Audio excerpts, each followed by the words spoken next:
नमो तस् भगवतो अरहतो सम्मा सम्बुद्दस्स। नमो तस् भगवतो अरहतो सम्मा सम्बुद्दस्स। नमो तस् भगवतो अरहतो सम्मा सम्बुद्दस्स। नमो बुद्धाय। हम चर्चा कर रहे हैं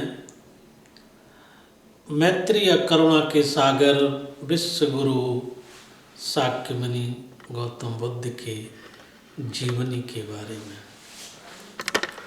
जैसा कि पिछले एपिसोड में मैंने बताया था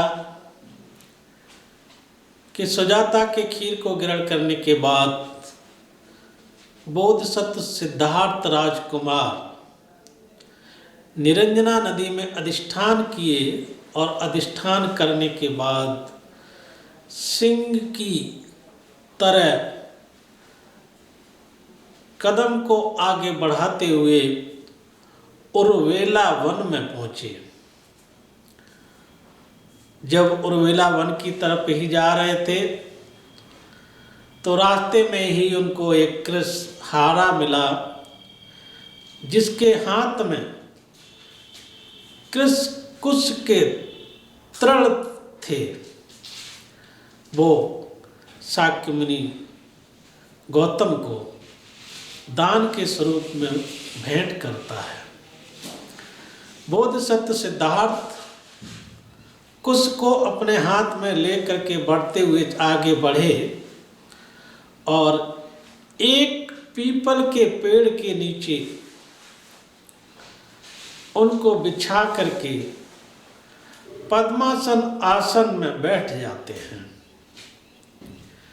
पद्मासन आसन में बैठने के बाद वो अधिष्ठान करते हैं।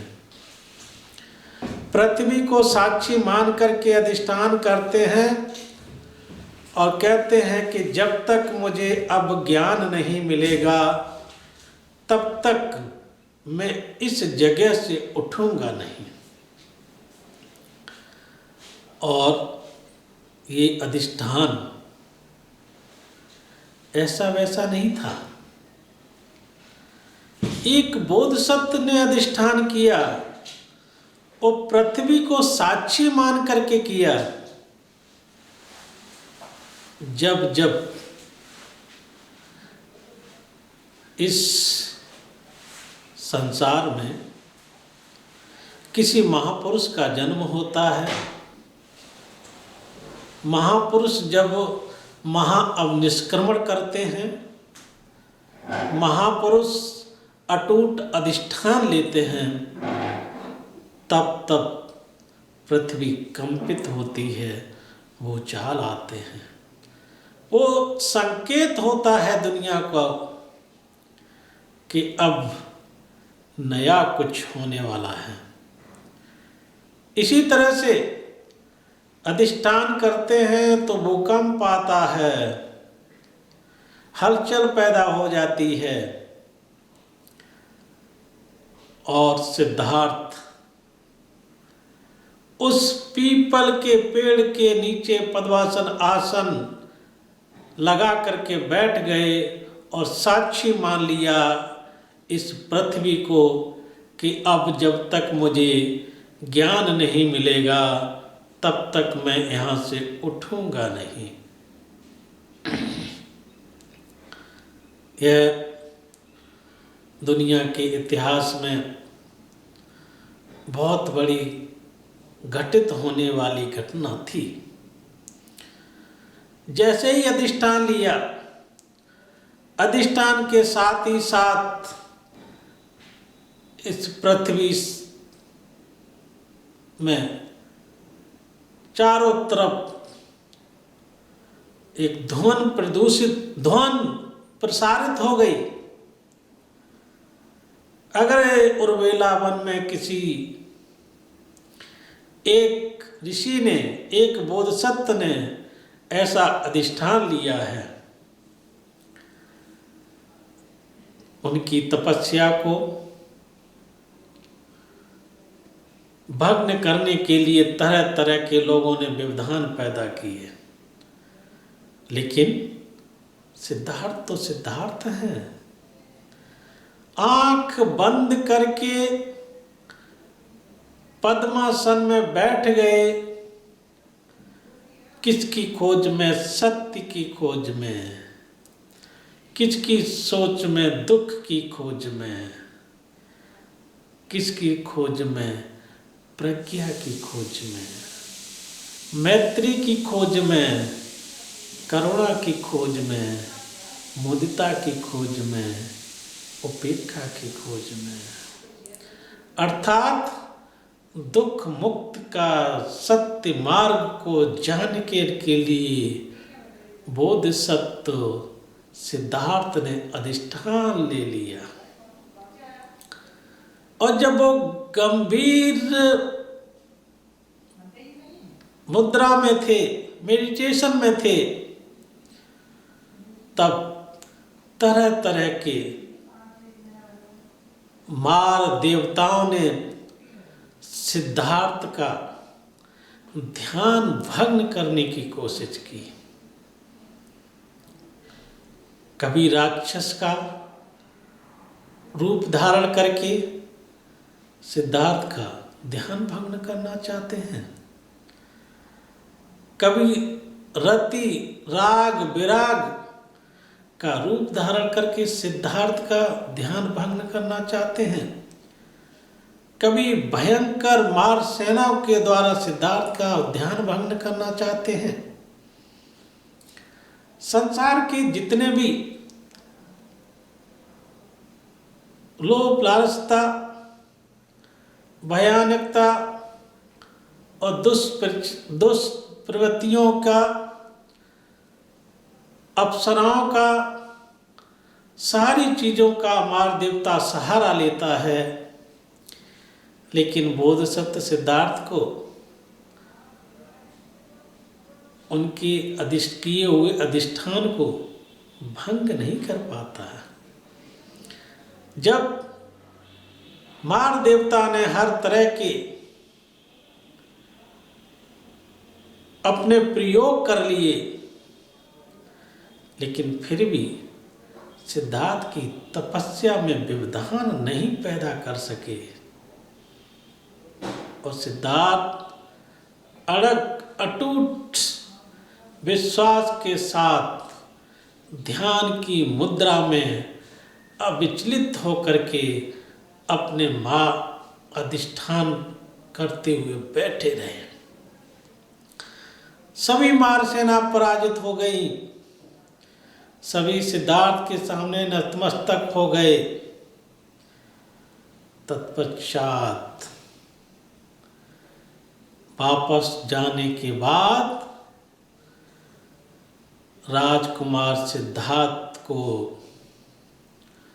उस उर्वेला वन में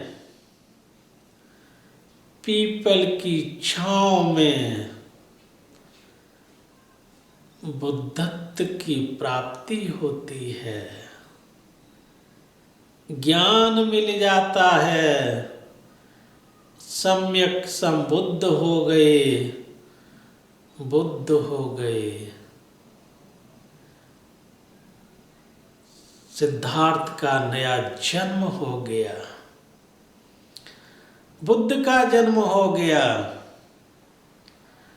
अब जब इस संसार में लोगों को पता चलता है कि सिद्धार्थ ने ज्ञान प्राप्त कर लिया, तो लोग कहते हैं क्या बुद्ध हो गया? बुद्ध कोई व्यक्ति विशेष नहीं है, बुद्ध कोई नाम नहीं है। बुद्ध आध्यात्मिक क्षेत्र की उच्चतम ज्ञान जो व्यक्ति प्राप्त कर लेता है उसको बुद्ध कहते हैं। किस प्रकार का ज्ञान? प्रज्ञा रूपी ज्ञान, जो तीनों गतियों का ज्ञाता हो जाता है, वो तृष्णा रहित हो जाता है, इस क्षणभंगुर संसार से मुक्त हो जाता है। जो इस प्रकार का ज्ञान को प्राप्त कर लेता है वह बुद्ध हो जाता है। संसार के दुखों का हरण ने जन्म ले लिया। अब पूरा संसार सिद्धार्थ के नाम से नहीं अपितु बुद्ध के नाम से जानता है। कोई ज्ञान प्राप्ति करने के बाद किसी ने नहीं कहा कि ये राजा शुद्धोधन के पुत्र हैं। सम्यक संबोधि प्राप्त करने के बाद किसी ने नहीं कहा महाप्रजापति गौतमी के पुत्र हैं। प्रज्ञा रूपी ज्ञान प्राप्त करने के बाद किसी ने नहीं कहा कि ये यशोधरा के पति हैं।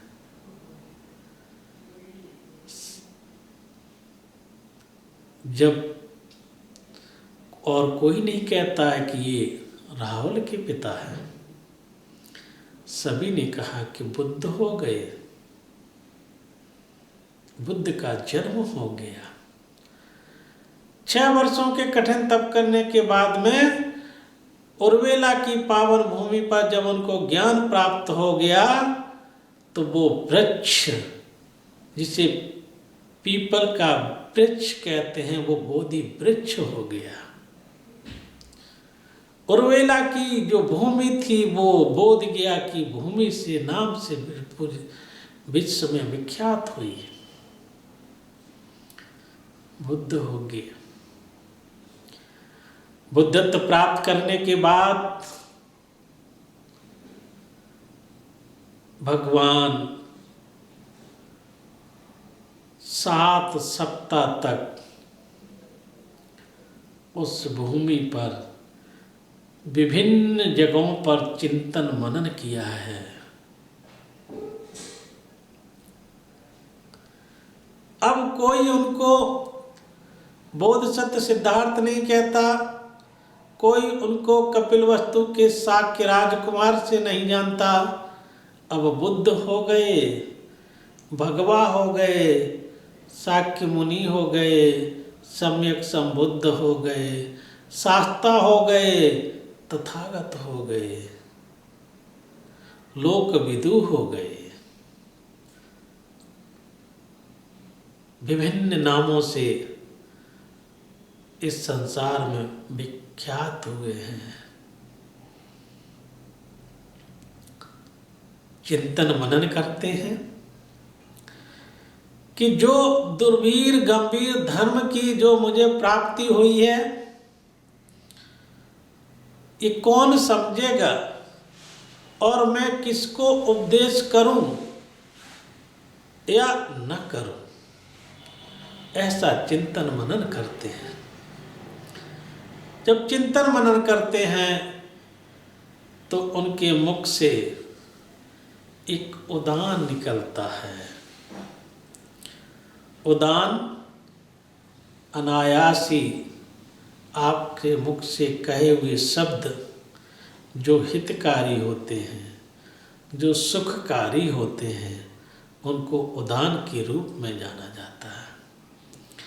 कहते हैं अनेक जाति संसारं संदा विसंग अनिविसंग गह कारकं गवे संतो दुखा जाति पुनः पुनः गह कारक दिठोसी पुनः गेहं न कायसी सब्बाते फासुका भग्गा गह कूटं विसंखितं विसंखारगतं चित्तं तन्नानं खयमज्जगाति।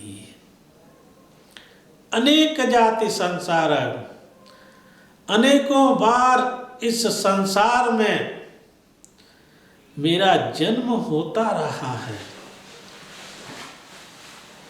संदा विसंग अनिविसंग गह कारकं गवे संतो दुखा जाति पुनः पुनः। इस संसार में अनेकों बार मेरा जन्म होता रहा, मैं पुनः पुनः इस संसार में जन्म लेता रहा हूँ। हे ग्रह कारक, अब मैंने तुझे जान लिया है, मैंने समझ लिया है, अब तू पुनः घर नहीं बना सकता है। यह मेरा अंतिम जन्म है, इसके बाद मेरा कोई जन्म नहीं होगा। ये तथागत के मुख से उदान निकलते हैं। बुद्धों की अपनी परंपरा रही है।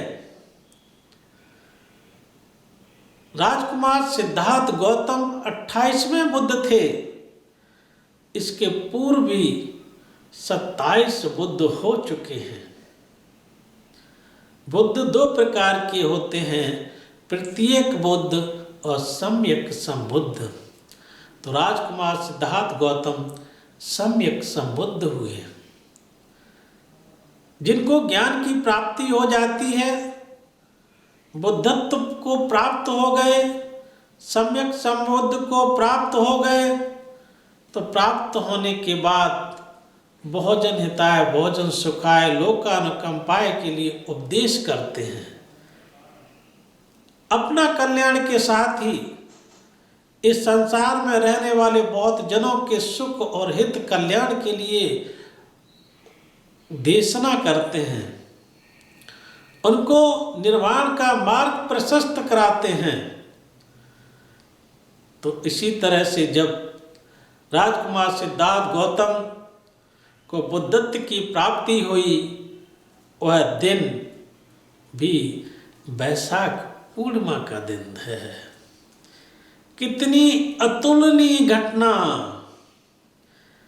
जन्म होता है साल वन उद्यान लुम्बिनी वन में, वह दिन भी वैशाख पूर्णिमा का ही दिन था। 6 वर्षों तक कठिन तप करने के बाद उर्वेला की भूमि पर बोधि वृक्ष के नीचे ज्ञान की प्राप्ति हुई। वह दिन भी वैशाख पूर्णिमा का ही दिन है। ऐसी घटनाएं किसी आम जनमानस के साथ में नहीं घटती हैं। यदा कदा इस पृथ्वी के उद्धारक के रूप में जब कोई महापुरुष जन्म लेता है, उनके साथ ही इस तरह की घटनाएं घटती हैं। ज्ञान हो गया, बुद्ध हो गए, बुद्धं शरणं गच्छामि, धम्मं शरणं गच्छामि, संघं शरणं गच्छामि। बुद्धि की शरण में जाता हूँ, धम्म की शरण में जाता हूँ, संघ की शरण में जाता हूँ। ज्ञान प्राप्त करने के बाद 7 सप्ताह तक चिंतन मनन किया। चिंतन मनन करने के साथ में बार बार सोचते हैं कि जो मुझे प्राप्त हुआ मैं किसको दूं, कौन समझेगा कौन नहीं समझेगा, उपदेश करूं भी या न करूं, ऐसा सोचते हैं। ऐसा सोचने के बाद महाब्रह्मा आकर के भगवान को अभिवादन करके एक किनारे बैठ कर के याचना करते हैं कि हे भगवान, आपको उपदेश करना चाहिए, आपको देशना देनी चाहिए। इस संसार में बहुत लोग हैं जो इस धम्म को समझेंगे और जिससे उनका कल्याण हो सकता है। फिर भगवान सोचते हैं कि मुझे पहले किसको देशना देनी चाहिए। तो देखते हैं, अपनी प्रज्ञा चक्षु से देखते हैं कि गृह त्याग करने के बाद हम जिन आचार्यों के पास जाकर के दुख मुक्ति के मार्ग की विद्या सीखी थी, उनके पास चलते हैं और उनको उपदेश देते हैं, वो आसानी से इस धर्म को समझ जाएंगे। तो जब प्रज्ञा चक्षु से देखते हैं तो पता चलता है कि उद्दक राम पुत्र की कुछ दिन पूर्व ही मृत्यु हो गई। फिर देखते हैं प्रज्ञा चक्षु से कि सेकंड जिनके पास मैं गया था शिक्षा ग्रहण करने के लिए, चलो उनको उपदेश करते हैं, तो आलार कालम तो उनकी भी कुछ दिन पूर्व मृत्यु हो चुकी थी। अब सोचते हैं कि मैं किसको उपदेश करूं। फिर सोचते हैं कि जब मैं कठिन तप में लीन था तो उस समय पंचभगीय ऋषि हमारी सेवा कर रहे थे, चलो मैं उनको उपदेश करूं, वो आसानी से समझ जाएंगे। तो फिर प्रज्ञा चक्षु से देखे कि इस समय वो लोग कहाँ हैं, तो देखे काशी जनपद में के समीप ही इस पतन मिगधाय वन में पंचभगीय लोग निवास कर रहे हैं। भगवान धम्म की गति को गतिमान करने के लिए वहाँ से प्रस्थान करते हैं इसी पतन मिगधाय अर्थात सारनाथ के लिए। जब वो बोधगया से सारनाथ की तरफ आते हैं तो रास्ते में ही भगवान को उपक नामक आजीवक मिलता है और भगवान के तेज को देखकर उपक दोनों हाथ जोड़ करके वंदन करता है और हाथ जोड़ करके पूछता, आप कौन हो, कहाँ से आए हो और कहाँ जा रहे हैं, आपका गुरु कौन है। तो उपक को तथागत उत्तर देते हुए कहते हैं कि मैं इस लोक का उद्धारक हूं, मैं बुद्ध हूं, मैं सम्यक संबुद्ध हूं, इस संसार में मेरा कोई गुरु नहीं है, मैं उर्वेला से आया हूं और सारनाथ में धम्म चक्र को गतिमान करने के लिए जा रहा हूं। बहुत लोगों को गलतफहमी रहती है कि बुद्ध के भी कोई न कोई गुरु थे। ये गलत बात है। बुद्धों की अपनी एक परंपरा है, आचार्य हो सकते हैं, शिक्षक हो सकते हैं, लेकिन बुद्धों का कोई गुरु नहीं होता है, क्योंकि ये जो विद्या है, जो ज्ञान है, वो स्वयं ही बुद्धों के द्वारा प्रतिपादित किया जाता है, अन्वेषण किया जाता है।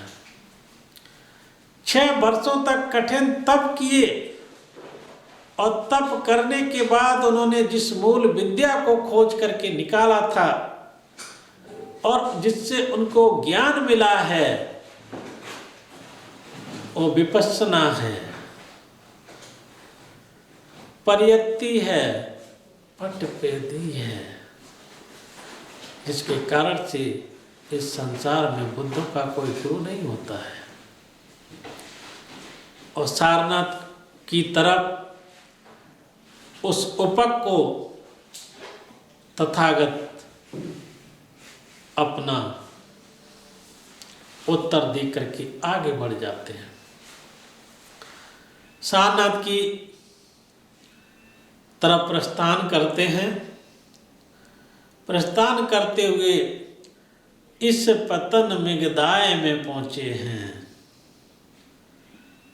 इस पतन मेघदाय में जैसे ही उन पंच बग्रीय ऋषियों ने तथागत को आते हुए देखा तो उनके मन में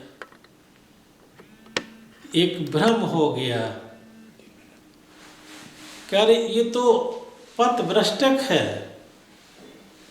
इसने अपने अधिष्ठान को तोड़ दिया था, इसको हम लोग नमस्कार नहीं करेंगे, बैठने के लिए आसन नहीं देंगे, पैर धोने के लिए पानी नहीं देंगे। इस तरह के ऋषि मुनियों के मन में विचार उत्पन्न हो रहे थे। लेकिन जैसे ही तथागत समीप आते रहे, वो अपने अधिष्ठानों पर अड़ग नहीं रह सके और उनका चित्त परिवर्तन हो गया। जैसे ही भगवान की मैत्री उनके ऊपर पड़ती है, वो पांचों ऋषि मुनियों की मन परिवर्तन हो जाते हैं। कोई तथागत के लिए आसन देता है, कोई पानी लेकर के आता है। इस तरह से तथागत की आम भगत के लिए वो पांचों ऋषि मुनि लग जाते हैं। इसलिए तथागत बोधगया से सारनाथ में अपने धम्म चक्र को गतिमान करने के लिए अथवा परिवर्तन करने के लिए पहुंच चुके हैं। आप लोग क्रमशः इन एपिसोडों को देखते रहिए। जितना हो सकता उससे अच्छा तथागत के जीवन से संबंधित आपको धम्म देशना करेंगे। इन्हीं शब्दों के साथ में सभी का मंगल हो, सभी सुखी रहें, सभी निरोगता के साथ अपना जीवन को व्यतीत करें। बहुत बहुत साधुवाद।